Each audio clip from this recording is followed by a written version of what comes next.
This is the Sports Hit List. By the fans, for the fans.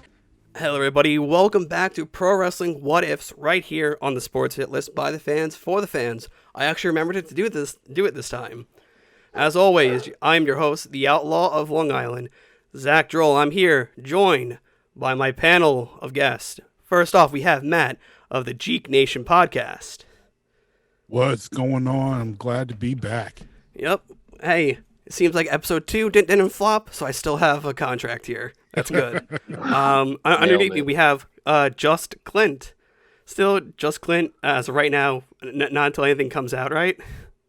No, nothing yet, and hopefully it'll still be the Clint that can talk this week instead of the muted Clint. Let's keep myself unmuted this time. Listen, technical difficulty is who knows. And over to next time, we have a newcomer to the Sports Hit List. We have Corey. How's it going, Corey? Hey, what's up, man? Thank you for having me. Thank you for coming on. So today, guys, we have Pro Wrestling What If Factions. This is where we break down what if a faction formed, what if a faction never formed, what if a faction never broke up, and what if a faction did break up, or came to plan and didn't come to plan. Other than that, we're going to dive right into it. Corey, I want to put you up on the docket first because yours is very interesting, and a lot of people who are diehard wrestling fans would probably love to hear it first too. So Corey, I'm going to give, since I forgot to mention this, I updated the time. I'm going to just give a brief 7-minute rundown of your idea of the faction, and we'll go from there. So your time starts now. All right, so my what if will be what if Catchpoint debuts in the WWE. So Catchpoint is basically a group that was in Evolve Wrestling, which WWE owns, so they've been using name and such. Drew Gulak was the leader at the time, and another member that was there that's under contract in WWE would be Matt Riddle. So let me take you back to Elimination Chamber 2 years ago when Daniel Bryan and Drew Gulak had a match. You recall Gulak was saying that you have a lot of holes in your game, X, Y, and Z. You kind of lost your edge. You don't really have it. Now, instead of having Daniel Bryan win the match and then still join him after the fact of losing effort, actually have Drew Gulak win. Now, another thing that you remember during that time, Shorty G quit. Quit. Because thank God Shorty G quit, and then Chad Gable said that he was back, and during that time you will also remember seeing him backstage taking notes during certain wrestlers' interactions or what so have you. So my thought would be to have Drew Gulak and Chad Gable essentially try to bring Catchpoint to the WWE. Catchpoint, as Drew Gulak has always said, I have it written down right here. He says that it's a philosophy. You know what I'm saying? Catchpoint is the idea of isolating your opponent's weaknesses, and it's not about being flashy, and it's not about trying to get a job. You know what I'm saying? It's just about getting the win. It's about hurting your opponent and winning. Now, with all of these wrestlers who will be in the Catchpoint, and let me reiterate it because I didn't mention another wrestler in Otis. Drew Gulak would be the leader. He'll say, he realized that he lost his way after he lost the Cruiserweight title. And he realized that the only way he can get back to championship gold is by going back to his old roots. He noticed that with Chad Gable. That's why he approached him about it. And Chad Gable noticed it himself, which he also spoke about with in relation to Shorty G. Same thing with Daniel Bryan. With Daniel Bryan, I want him to say to him, you're not the same Daniel Bryan that we know. The yes movement it drives you, it brings you, but what about the old you? What about the pure you? Calling back to his ROH days when he was the pure heavyweight champion. Now, with Gable and Otis, they're kind of doing the similar kind of thing with Alpha Academy. So it would be easy to bring Otis in because Gable and Otis is the reason why. Gable is the reason why Otis is in the WWE. Because that goes back to their amateur wrestling days. Once Gable went, Otis was literally following him, so that will be a thing where he's like, okay, Otis was in a program with Mandy Rose and Dolph Ziggler and such.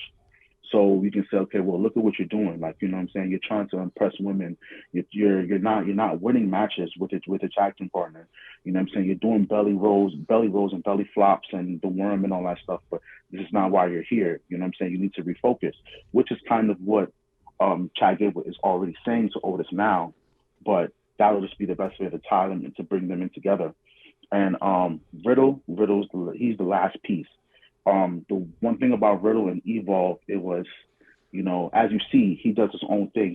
He walks to the beat of his own drum, but he can still bring it together and hone it in for the team. But he will more than likely be one of the first people to be on the outs with the group eventually because of his demeanor. Because when he's a heel, he's real cocky, he's real brash, he's a complete asshole, you know, and it's perfect. So, you know, it's but yeah, that'll basically be it. You know, Drew Gulak and Chad Gable is the leader, but it's basically Drew Gulak. You know what I'm saying? It's his idea. They do this thing where they do like a handshake like this, and then their hand sign is like this. You know, so that'll be a way of them like coming together and forming. You know, after the match, Daniel Bryan could try to shake his hand. He could say, no, you don't shake my hand like that. You shake my hand like this. You know, things of that such, and that's how it starts. Oh, that's interesting. That actually probably like is up there with some of my favorite fantasy bookings that we've done for the 3 episodes now. Yeah, We've done. I've enjoyed Matt's fantasy booking. I enjoyed TK. He always hits home runs with his fantasies. Absolutely. Yeah, I've been waiting for TK. Yeah. I absolutely agree with that. I would love to see this. It does suck now that Drew Gulak is a part of the 24/7 locker room, always hunting down that title. But hopefully, maybe down the line, he'll get another resurgence with his character.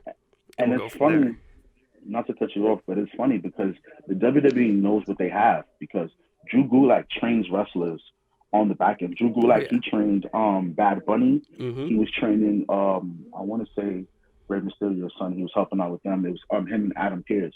You know what I'm saying? So they know that he has this coach's mentality.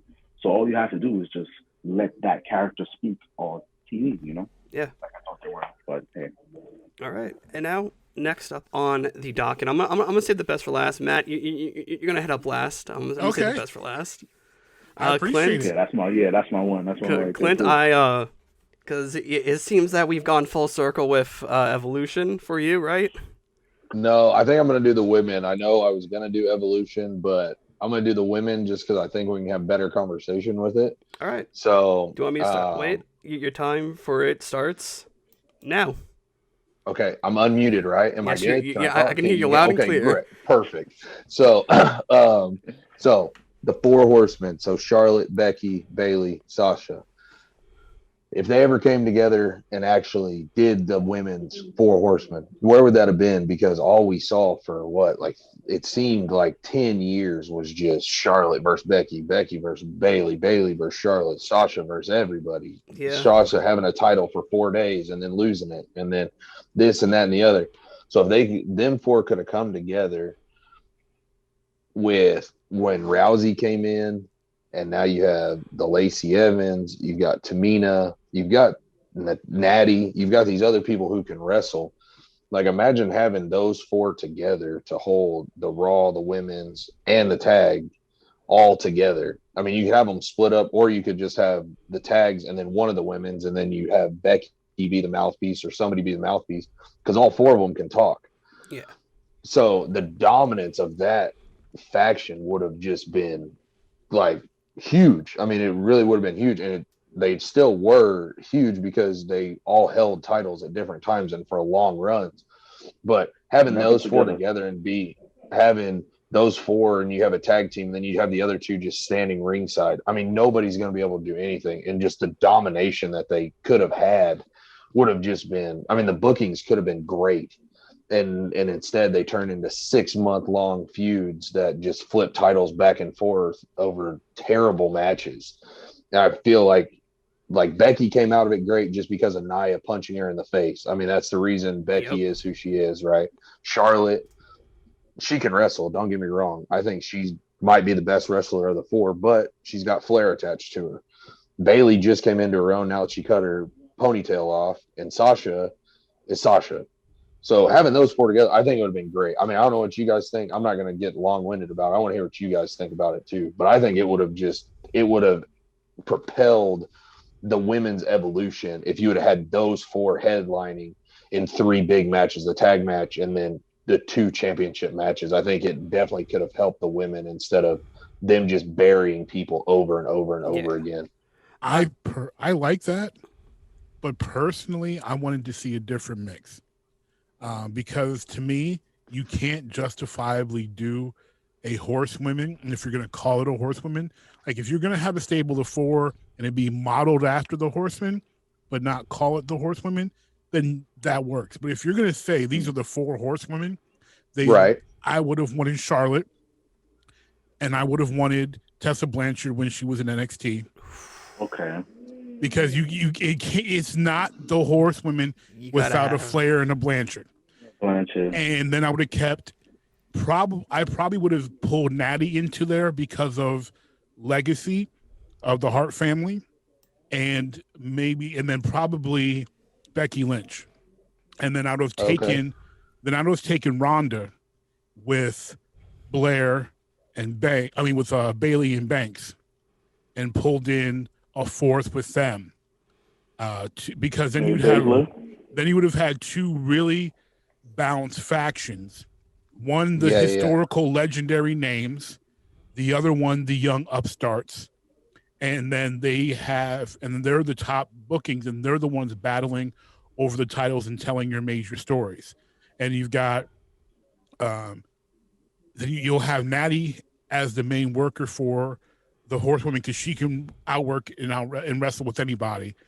And you have Flair to be the top one. Flair is going to be the top one, and like you said, she's one of the best in the world. Like she's fantastic, and you have Blair, and you have Tessa, who is also fantastic, and and Becky Lynch being their up and coming one that they're pretty much molding into a top star. Breakaway, be the baby face, or what have you. Exactly, and then you have Banks, and I think you get heel Bailey earlier, having her and Banks because Banks is best as a heel. I think you get heel Bailey earlier, having them lead their own faction, and you have some really, really fantastic. And because of those switching of those dynamics, because having the top four personalities in the women is just overkill for one stable. As cool as it would be as fans to see, it will be overkill. Splitting those four personalities up, two on one side, two on the other, allows you to tell fantastic stories. No, I agree. Yeah. I agree with that too. I hadn't thought about it that way because they had teased the four horsewomen. They teased it. But when you break it up like that, you have 2 and 2, and then you just have that clash. I mean, the bookings would have been even better. For me, not to since I would love to talk more about this, but Carl shoots me the time limits between 20 minutes all the time, and that's going to be the ongoing joke here. Is the time limits. I'm just going to briefly touch upon it, and then I'm going to give you... I didn't know this was an AEW match. I didn't know we had a time limit. Oh, my bad. Sorry. That's a deep cut right there. But no, I would have loved to seen the four horsemen as they are with Charlotte, Becky, Bailey, Sasha, because that's who they were in NXT. I would love to see them get called up to the main roster. Maybe a year or 2 years down the line, you see the pillars falling. Exactly. And then you go from there. Mm-hmm. Yeah, I agree. Because Sasha and Bailey, they worked well as a tag team. So you can always just could have just kept them as a tag team from the gate. I think it's kind of hard to put them in a four horsewoman now because everybody's just going to be like, no, you should be champ. You should be world champ. No, maybe you should be world champ. No, maybe you should be world champ. When in all actuality, it should be Charlotte. That should be the world champ. That should be the main one. And then you have your worker that would work with the champions, challengers, or what have you, and that could be Becky. And then you got the tag team. You know what I'm saying? And then so it just kind of sucks because it's so late. Yeah. So late down the line. All right, now saving the best for last. Matt, your time for What If Factions starts now. So, my T-shirt, as you can see, is the Heartbreak Kid, Shawn Michaels, my GOAT, my favorite wrestler. And my what if is simply, what if a lessly injured Shawn Michaels never leaves DX in 1998? So 1998, Michaels drops the title to Austin. He goes away because of that severe back injury. But if that back injury was less severe, allowing Shawn to stay on television, what does DX do? DX stays as a top faction. They don't drop into the mid-card faction. They stay as a major top player because Shawn is still on television. Shawn gets his return match, but because he's hurt, and they work at that, he'll get it at SummerSlam when he'll be good. He continues to be a thorn in Austin's side, even though Austin is dealing with Undertaker, and all the things we saw with Taker happened earlier. And Shawn is antagonizing Taker because that's what he does, and he's antagonizing Austin, super kicking them left and right, and leading DX moving up through the card. Triple H moves up faster. He's not going to be vying for the European title then. He's going to be pushing for the Intercontinental title faster. Xbox will be after the European title. The Outlaws were going to be added anyway, whether Shawn got hurt or not. So you've got the Outlaws as your tag champions, and all the belts except for the world title will be in DX, and it'll be primarily because of Shawn and his leading them up. They have the match at SummerSlam, the return match.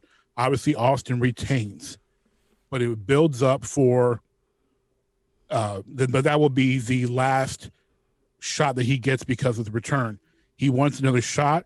The next breakdown happens. The title is vacated because of the double pin. Survivor Series comes. This time, Shawn Michaels is in the Survivor Series tournament. And Mankind still gets screwed by the McMahons, but he gets screwed putting The Rock into the final, which he then has the final against Shawn Michaels. And we see Shawn Michaels versus The Rock for the WWF Championship, with The Rock still going over. And they don't do the screw job against Michaels because they want to rub it in their face that that's how they're getting The Rock there. Right. And then it completely changes 1998 and makes DX, and they are already a top stable in our eyes, but it might make them the top stable of history if they still have a Shawn Michaels leading them. Mm-hmm. Yeah. So that is your... Wow, I got a whole mind, just my brain is going everywhere. I'm like, what? Yeah. Oh my gosh, I got to sit here and decode that one for a second because that just slapped me across the face, man. That was, wow. Yeah, that was nice. I guess you did save the best for last, huh? I should have talked about evolution. I knew it. And now, oh my gosh. for me, I'm gonna give my quick what if factions. What if Nexus went over at SummerSlam 2010, and that downfall never happened? Where would Wade Barrett be? David Otunga, Heath Slater, Justin Gabriel, even like Skip Sheffield. Gotta put him in there. Husky Harris. Oh, Like, man. Barrett wouldn't be announcing for NXT right now. Huskers. Yeah, like where would all of them be? Oh, where would Tarver be? Oh, that is true. Yeah. Where would Tarver be? Because like where would Fred be? Yeah. And also, like, what if Daniel Bryan never got fired from after choking out Justin Roberts? Would he still be so many obstacles? Like, would he have gotten over, like, as the baby face that we knew him as in 2014? That's a great what if. Would we have like seen everything? I go back to Matt real quick. Yeah. To cut you off, Zach. That's right. Okay, so you have it all the way up to Survivor Series, right? Okay, so say Rock goes over. What happens with DX then going into WrestleMania season, going into the Rumble, and so what happens is I know DX cut off. So what happens is DX were tweeners up until that point. So what you want and what Vince wants to do is, because they're creating the corporation essentially with The Rock winning the championship. You need, outside of Austin, you need established baby faces. So you're still putting DX as a baby face You're turning them from tweener into full babyface.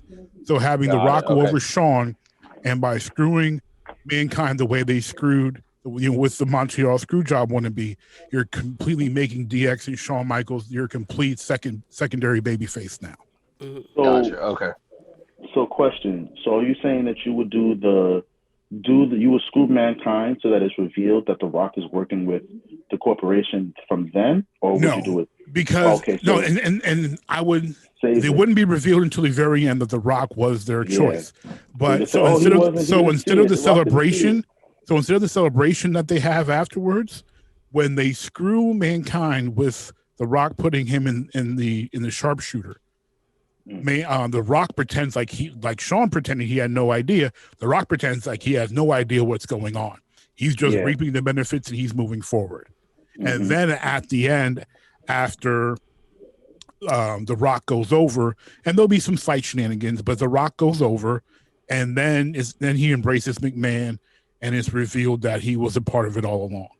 And then and what you do is you build for Royal Rumble, where you have your two biggest baby faces are Shawn Michaels and Stone Cold Steve Austin, and you're wondering, okay, and they go in at 1 and 2, and you wonder, okay, who's going to make, and those two end up going the full distance, and it's between them who wins the Royal Rumble. Even though I don't like Austin, he was white hot, I would still put Austin over. But you have those are your two greatest Royal Rumble participants in history. So you have those two going into the '99 Rumble, and who's going to come out on top. Nice. I just want to add one thing to mine. I just realized, where does CM Punk go as well? Where is CM Punk? Garbage. Go. How dare you? The man is the voice of the voiceless. The man is probably what inspired. The man is 0-2. He can't fight. Oh, come on. Well, maybe yucky. Maybe with the CM Punk, you could still have him as become the leader. That is true. Like maybe everything works out for the Nexus, but then Wade Barrett still gets injured, and then the Nexus starts to lose their way. So he's put on the shelf. Maybe they get like a gold rush and they have all the titles. They start to lose it. And then here comes CM Punk, like, okay, no, follow my way, and I can get you back to where you were, and then so on and so forth. And let me drop a pipe bomb and blow all of us up. If Wade Barrett, if the thing is the Nexus works at first, then Punk doesn't get added, in my opinion. I don't think they go that way story-wise. Mm-hmm. So, honestly, I thought, and I'm not, I'm no CM Punk fan, I thought Punk added to Nexus with a detraction on his career than a boost. I don't think it helped him. So I wouldn't have booked him to go in the Nexus to begin with. I mean, I wouldn't say that it helped him. I just said it was more so irrelevant, because when you think of CM Punk and a pipe bomb, he was in the Nexus, but nobody cares about that. Yeah, and that's why. You don't even think about in wrestling, it's sequential. You don't even think about it. But in wrestling, there is no middle. Either you're being built or you're not being built, and that's why I think it was a detraction. Because it wasn't helping him. As much as I don't like him, it wasn't helping him. Mm-hmm. And he was at a point where he was about to hit another level, and putting him in Nexus slowed that progression down. I would love for us to cook more on this, but we're at that limit. Thank you guys for watching What If Factions this week. You can, for me, I'm going to plug my stuff out because I can. You can catch me every Thursday on the Sports Hit List for the AEW injection. But this time you're going to be catching us on a Saturday because AEW is on a Friday this week. Lovely. I had to cancel plans that I normally don't cancel because of AEW. Thanks a lot, guys. And also you can catch me on my movie podcast, The Box Office Losers. I'm not saying the dates for it because we're going to be changing our upload schedules very soon. But you can catch me on the Anchor, Spotify, Apple Podcasts, Google Podcasts, wherever podcasts are found. You can also watch the YouTube channel.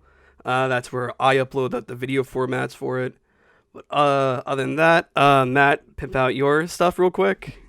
Yeah, you can find me on all Geek Nation podcasts, the original Geek podcast, where we talk all things sports, all things geek. And you can catch me on our pro wrestling show called Breaking Ring Rust, which is focused solely on the world of pro wrestling. You can check out, we're on all major podcast platforms. Subscribe to our YouTube channel. Just search Geek, Jeek Nation. We upload podcast episodes and other content there as well. And we also have a Facebook community. So if you love sports and you love geek culture, comics, anime, stuff like that, and you combine both worlds like we do, check us out, our Facebook page and our Facebook community at Geek Nation. Clint and Corey have nothing to promote, as we came to that for the beginning, but we're going to close it out here, guys. Thank you all for watching. Goodbye. Thank you, man. Have a good one. Thanks for watching the Sports Hit List. Be sure to like, share, comment, and subscribe. In fact, do it now.